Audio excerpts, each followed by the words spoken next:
ناظرین کرام، یہ ایک ایسے نوجوان کی ویڈیو ہے جس نے اپنی آنکھوں کے سامنے قرآن مجید کو جلایا جانا گوارا نہ کیا۔ جیسا کہ آپ کو معلوم ہے کہ یورپ میں اسلام فوبیا کئی سالوں سے پھیل رہا ہے اور یورپی حکومتیں اسے روکنے کی کوششیں بالکل نہیں کر رہی، یہ جانتے ہوئے بھی کہ اس سے ان کا امن اور رواداری کا ماحول کس قدر خطرے میں پڑ سکتا ہے۔ یہ واقعہ 16 نومبر 2019 ہفتے کے دن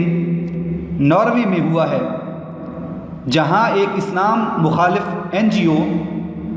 اسٹاپ اسلامائزیشن ناروے کی طرف سے کرسٹی لینڈ شہر میں ایک اسلام مخالف مظاہرے میں ہدایت اور فلاح انسانیت کے لیے اللہ تعالیٰ کی طرف سے بھیجی گئی کتاب کو کوڑے دانوں میں پھینکا گیا اور سرعام جلائے جانے کی کوشش کی گئی۔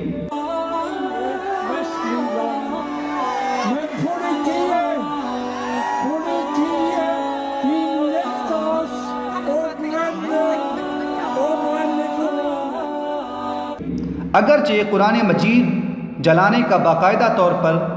پولیس نے پرمٹ نہیں دیا تھا، لیکن پولیس قرآن مجید کو جلانے کی اس سرعام کوشش کو روک بھی نہیں رہی تھی۔ تو ایک مسلمان نوجوان نے اچانک قرآن مجید جلانے والے شخص پر حملہ کر دیا، جس پر پولیس نے دخل اندازی کرتے ہوئے مسلمان نوجوان کو پکڑ لیا۔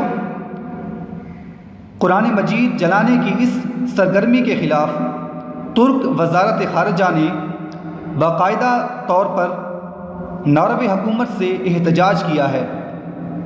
اور اس کے خطرناک نتائج کی طرف متوجہ کرتے ہوئے ایسی اسلام مخالف سرگرمیوں کو روکنے پر زور دیا ہے۔